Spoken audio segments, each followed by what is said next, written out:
अपने चावल में दाल नहीं, खून मिलाकर खाता था। उसके किस्से मुंबई से जकार्ता तक फैले हुए थे और नाम था बाबा रेड्डी। घनी मूंछों और चौड़े सीने वाला बाबा रेड्डी देखने में जितना शांत लगता, असल में उतना ही खूंखार था। पुलिस की फाइलों में उसे अजीज उर्फ बाबा रेड्डी के नाम से जाना जाता था।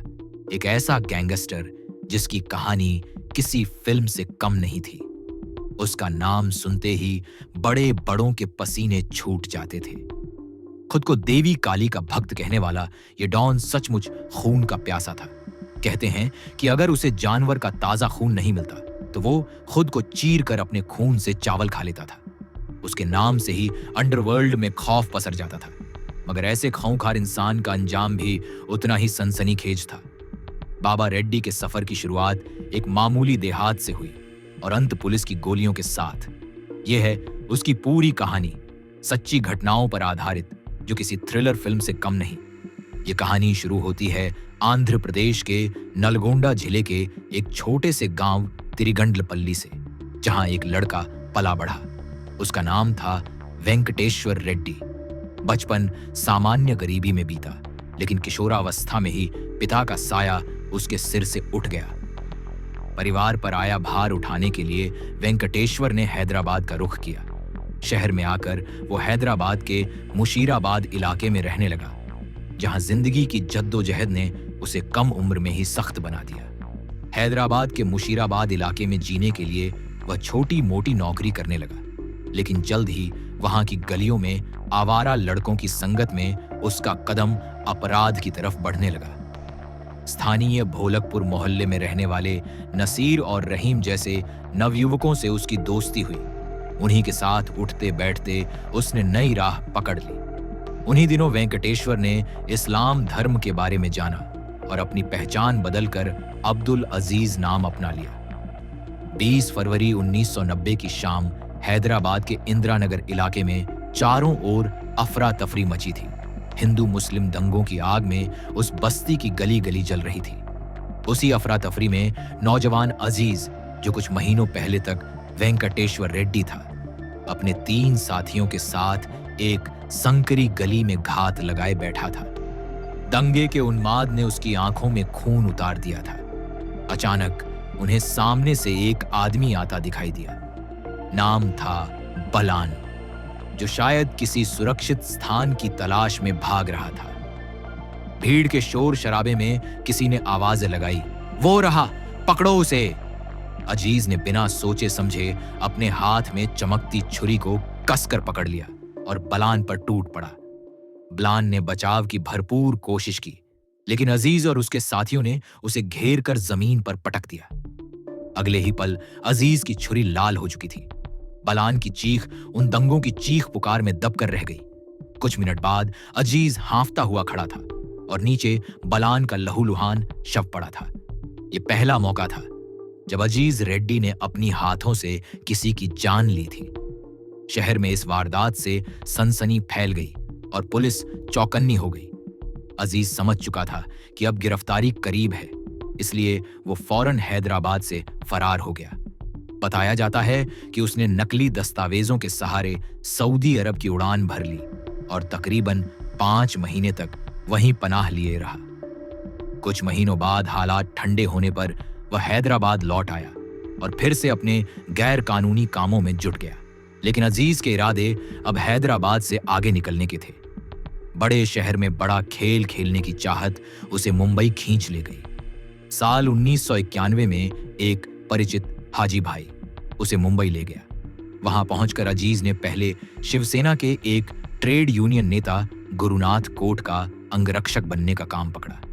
कुछ समय बाद वह मुंबई के मशहूर नाइट क्लब चांदनी बार के मालिक धनंजय शेट्टी का निजी बॉडीगार्ड बन गया। इसी दौरान मुंबई की अंडरवर्ल्ड दुनिया से उसका पहला सीधा सामना हुआ।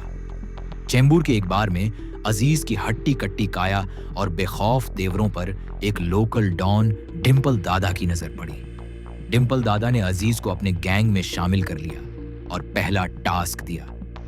बांद्रा के एक स्कूल से एक उद्योगपति के बेटे का अपहरण करना।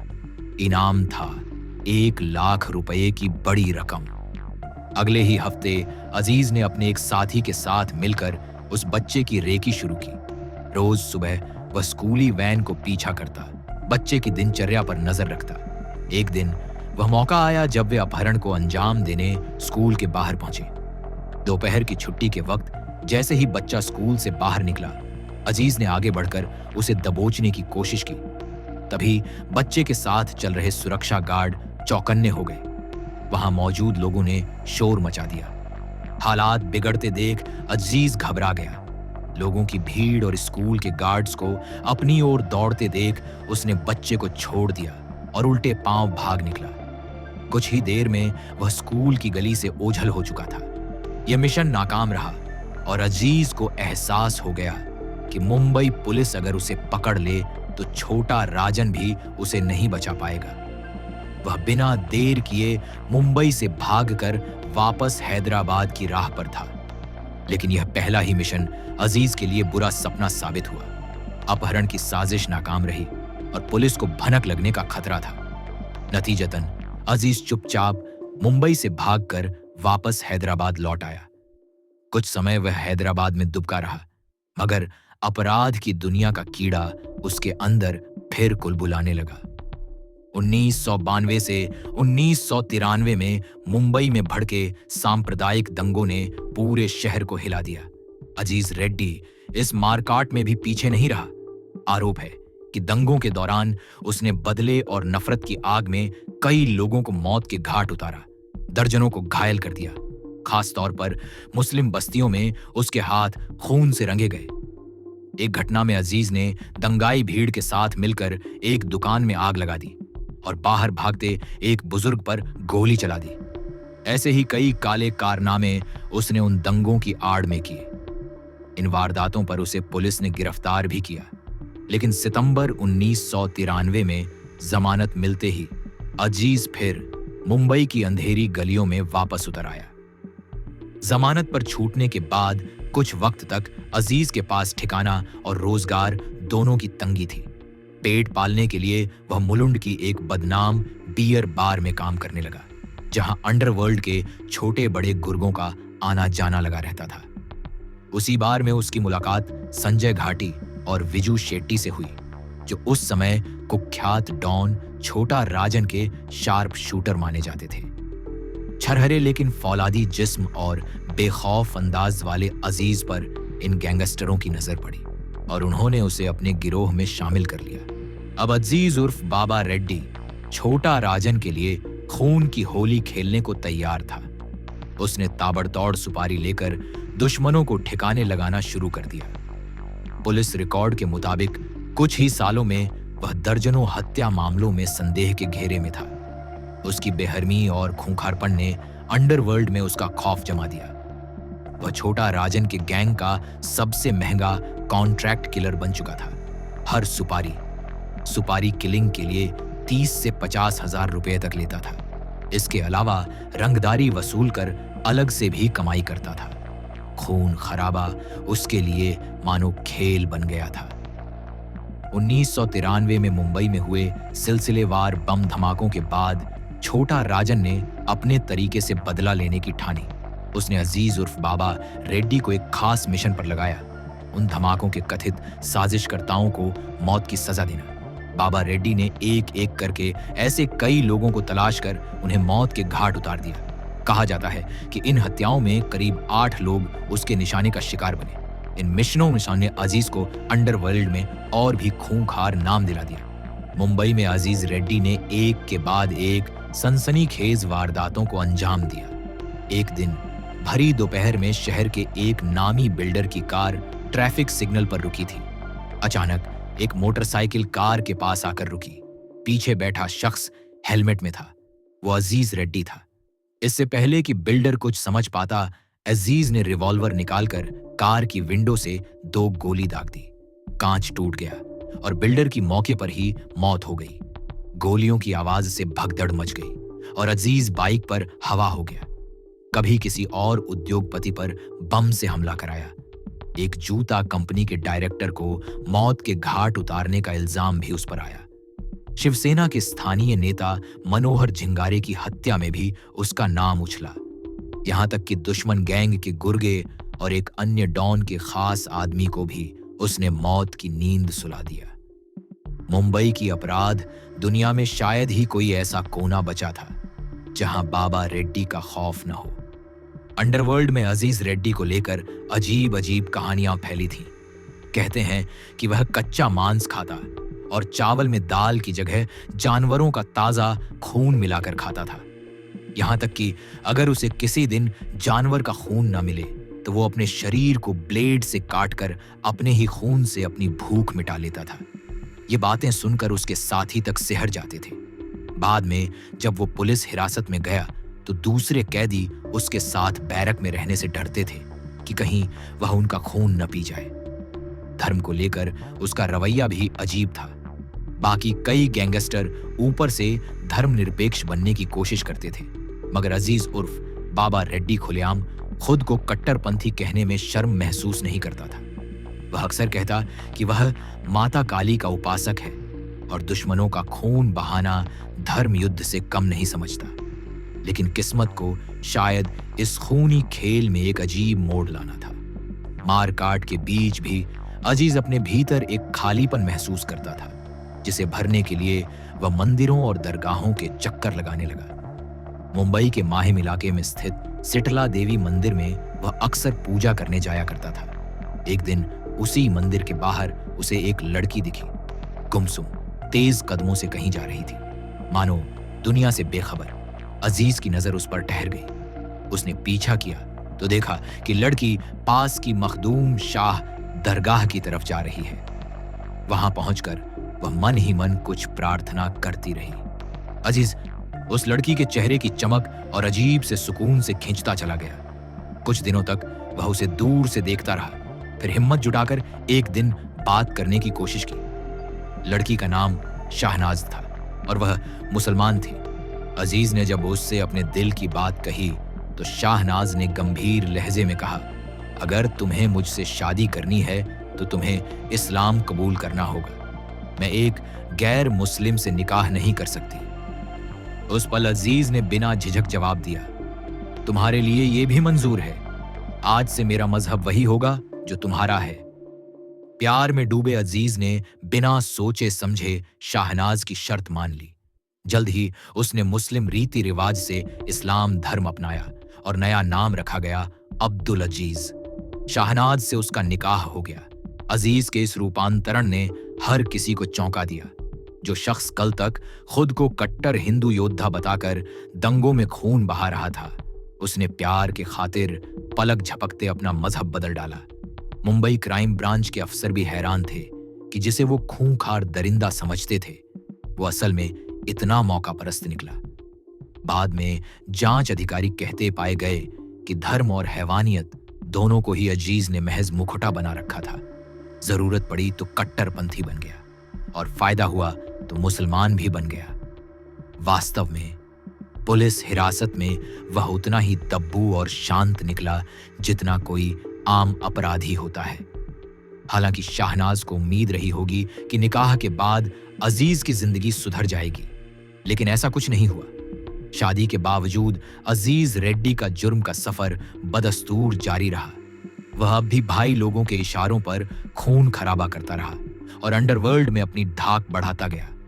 शाहनाज को धीरे धीरे एहसास होने लगा था कि जिसका हाथ उसने थामा है वह एक खतरनाक अपराधी है। माना जाता है कि कुछ ही अरसे बाद शाहनाज ने अजीज से किनारा कर लिया और अपनी जिंदगी में दूर चली गई। अजीज फिर जुर्म की अंधेरी राहों में अकेला रह गया। 1998 की गर्मियों में मुंबई पुलिस ने अजीज रेड्डी पर शिकंजा कसने की पूरी तैयारी कर ली। खबर मिली कि अजीज अपने कुछ साथियों संग शहर में छिपा हुआ है। जुलाई 1998 की एक रात मुंबई क्राइम ब्रांच के स्पेशल ऑपरेशन स्क्वाड ने धावा बोला। 12 कमांडो ऑटोमेटिक राइफलों से लैस अंधेरे में बिल्कुल शिकारी अंदाज में उस ठिकाने को घेर चुके थे जहां बाबा रेड्डी अपने 5 साथियों के साथ मौजूद था। अजीज, हथियार फेंक दो, सरेंडर कर दो। मुंबई क्राइम ब्रांच के एसीपी प्रदीप सावंत ने मेगाफोन पर ललकारा, मगर बाबा रेड्डी ने जवाब गोलियों से दिया। बाकी कमांडो ने भी मोर्चा संभाल लिया और दोनों ओर से गोलियां चलने लगी। एक पल को तो लगा कि ये खूनी मुकाबला आसानी से थमने वाला नहीं, मगर भारी संख्या में प्रशिक्षित कमांडो के आगे बाबा रेड्डी ज्यादा देर तक टिक नहीं सका। कुछ ही देर में उसे धर दबोचा गया। मुंबई पुलिस को यकीन था कि उन्होंने शहर के सबसे खूंखार कातिलों में से एक को पकड़ लिया है। उस पर 20 से अधिक हत्या के मामले दर्ज थे। हालांकि सबूत के साथ करीब आधा दर्जन मामलों में वे आरोप तय करने की सोच रहे थे। अजीज रेड्डी को कड़ी सुरक्षा के बीच आर्थर रोड जेल भेजा गया। जेल में भी वह अपनी खौफनाक छवि के कारण चर्चा में रहा। पुलिस को मजबूरन उसे खाना भी खास तौर पर अलग से देना पड़ता। कहा जाता है कि उसे कच्चा चिकन और मटन जैसी चीजें दी जाती ताकि वह हिंसक न हो। दूसरे कैदी उसके साथ बैरक में रहने से कतराते थे। 3 साल तक वह जेल की सलाखों के पीछे रहा। साल 2001 में कानूनी दांवपेंच के चलते अजीज रेड्डी को जमानत पर रिहाई मिल गई। जेल से निकलते समय उसके चेहरे पर विजयी मुस्कान थी, मानो कानून को ठेंगा दिखा रहा हो। जेल से निकलते ही उसके पांव फिर उधर उठे जहां उसकी सलामती हो सकती थी। अंडरवर्ल्ड के बड़े आका छोटा राजन ने उसकी मदद की और अजीज फौरन भारत छोड़कर विदेश भाग गया। कुछ समय सिंगापुर में छिपने के बाद वह बैंकॉक पहुंच गया। वह फर्जी पासपोर्ट के सहारे माइकल फर्नांडो के नाम से दक्षिण पूर्व एशिया के कई मुल्कों में घूमता रहा ताकि भारतीय पुलिस की पकड़ से दूर रहे। दक्षिण पूर्व एशिया में अजीज ने फिर अपने पुराने आका छोटा राजन से संपर्क जोड़ लिया। उसे राजन ने इंडोनेशिया के बाटम द्वीप पर स्थित अपने एक ड्रग मैंड्रैक्स फैक्ट्री की देखरेख का काम सौंप दिया। वहां अजीज ने खूब पैसा कमाया। उसने अपने एक साथी संतोष शेट्टी के साथ मिलकर जकार्ता में इंडियन मंत्रा नाम से एक शानदार होटल में करोड़ों रुपयों का निवेश भी किया। जकार्ता में बने उसके भव्य होटल इंडियन मंत्रा में कभी-कभी उसे सूट बूट पहनकर मेहमानों से मुस्कुराते हुए मिलते देखा जाता था। जो लोग उसकी असलियत नहीं जानते थे वे उसे एक सफल भारतीय बिजनेसमैन समझते, मगर रात ढलते ही बाबा रेड्डी का असली रूप जाग उठता। होटल की आलीशान कमाई के साथ साथ वह फोन पर हिंदुस्तान के कारोबारियों को धमकियां देकर अवैध उगाही भी जारी रखता था। इंडोनेशिया की रंगीन रातों में वह करोड़ों की दौलत के बीच बैठकर भी नए शिकारों की तलाश में लगा रहता था। वह फोन के जरिए मुंबई और हैदराबाद के बड़े बिजनेसमैनों को डरा धमकाकर वसूली करता रहा। लेकिन अंडरवर्ल्ड में वफादारी स्थायी नहीं होती। कुछ ही सालों में अजीज रेड्डी के छोटा राजन गिरोह के साथ पैसों को लेकर मतभेद उभर आए। गैंग के अंदर खींचतान बढ़ी तो अजीज ने वहां से निकलने का फैसला किया। दिसंबर 2002 में वह चुपचाप हिंदुस्तान लौट आया। सीधे उत्तर प्रदेश के काशी वाराणसी पहुंचा और वहां एक अन्य माफिया गिरोह से हाथ मिला लिया। यह गिरोह कुख्यात डॉन सुभाष ठाकुर का था, जो जेल में बंद था। ठाकुर के खास आदमी किशोर गरिकापाठी ने अजीज को पनाह दी और उसे ठाकुर के दुश्मनों को ठिकाने लगाने का जिम्मा सौंपा। यूपी में अजीज और उसके आदमियों ने कुछ हत्याएं भी कर डाली, मगर जल्द ही सुभाष ठाकुर ने जब उससे मुंबई वापस जाकर उनके दुश्मनों से निपटने को कहा तो अजीज ने साफ इनकार कर दिया। मुंबई लौटना उसके लिए खतरे से खाली नहीं था। पुराने दुश्मन और पुलिस दोनों वहां ताक में थे। अब अजीज ने ठान लिया कि वह दोबारा अपने पुराने मैदान हैदराबाद में ही अपना जलवा कायम करेगा। उसने नए सिरे से एक गिरोह खड़ा किया जिसे लोग बाबा रेड्डी एंड कंपनी कहने लगे।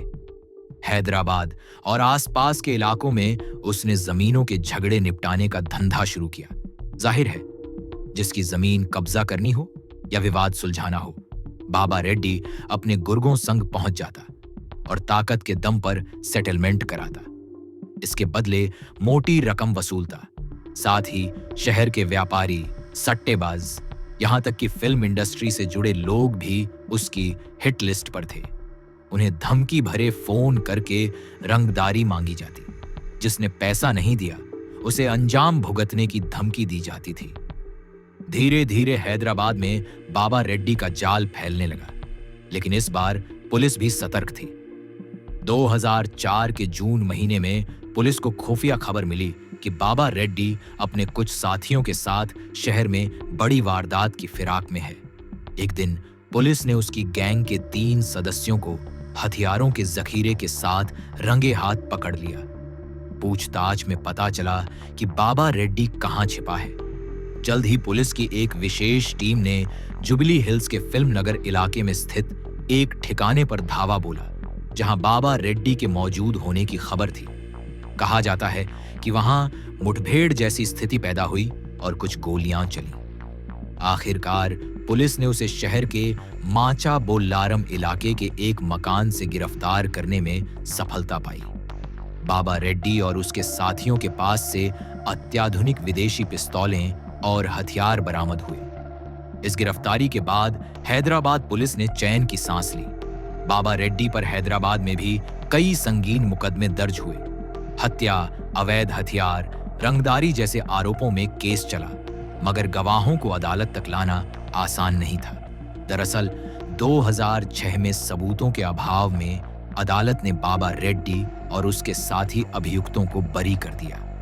कानून के हाथों से फिसलकर यह शातिर अपराधी एक बार फिर आजाद था। जेल से बाहर निकलते ही बाबा रेड्डी दोबारा अपने पुराने रंग में लौट आया। अब की बार वह और भी बेखौफ हो चुका था। जिसने उसे जेल भिजवाया था वह सिस्टम की कमजोरी पर हंसते हुए फिर हैदराबाद में खौफ फैलाने लगा।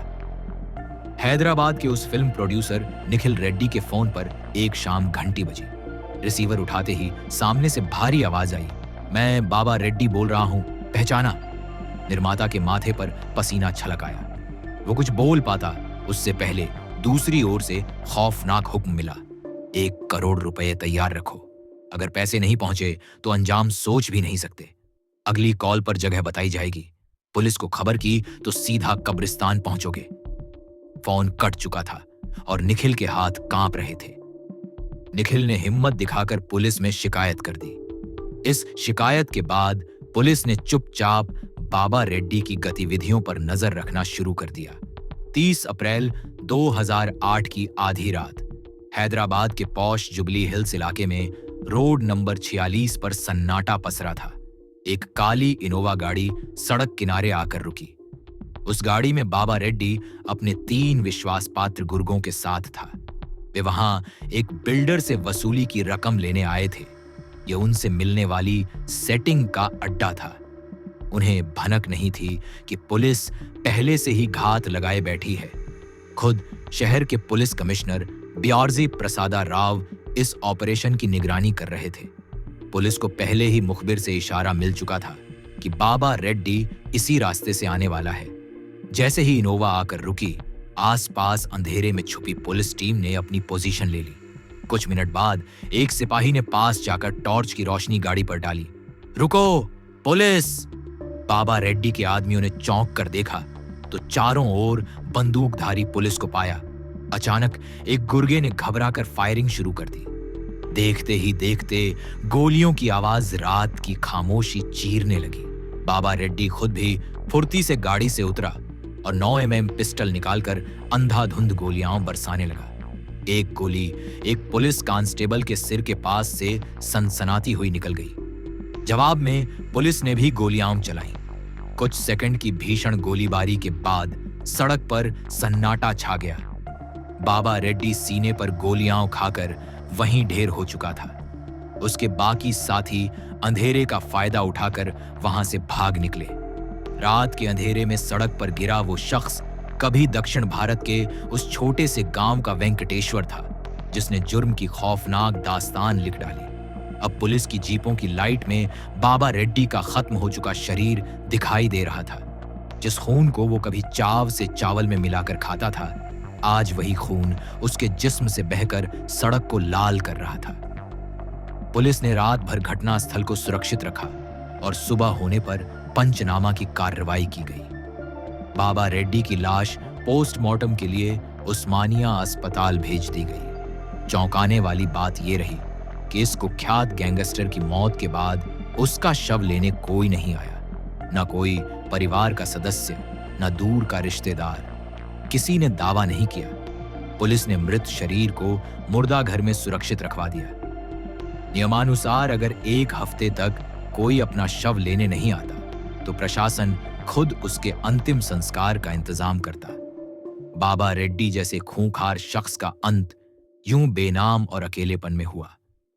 जिसने पूरी जिंदगी खून और हिंसा से अपना नाम कमाया, उसका खून आखिरकार कानून के हाथों बहा। बाबा रेड्डी उर्फ अजीज रेड्डी की यह दास्तान बताती है कि अपराध और आतंक का अंजाम हमेशा बुरा ही होता है। जिसने भी उसे जाना दहल उठा और अंत में उसी ने तन्हा गुमनाम मौत पाई। जुर्म की इस फिल्म नुमा कहानी का क्लाइमैक्स आ चुका था। आखिरकार जिसने दूसरों पर कहर बरपाया वह खुद पुलिस की गोलियों का निशाना बनकर खत्म हुआ। अपने पीछे अजीज रेड्डी 20 से ज्यादा खून और बेहिसाब जुर्म की एक काली दास्तान छोड़ गया। मगर आखिर में न दौलत काम आई, न गुंडों की फौज, न ही खौफनाक छवि। वो अकेला ही मारा गया। उसकी मौत ने कुछ समय के लिए हैदराबाद के अंडरवर्ल्ड को सन्न कर दिया। लेकिन जुर्म का राज कितना भी लंबा चले, अंजाम आखिर आता ही है। बाबा रेड्डी की खूनी दास्तान यहीं समाप्त हुई।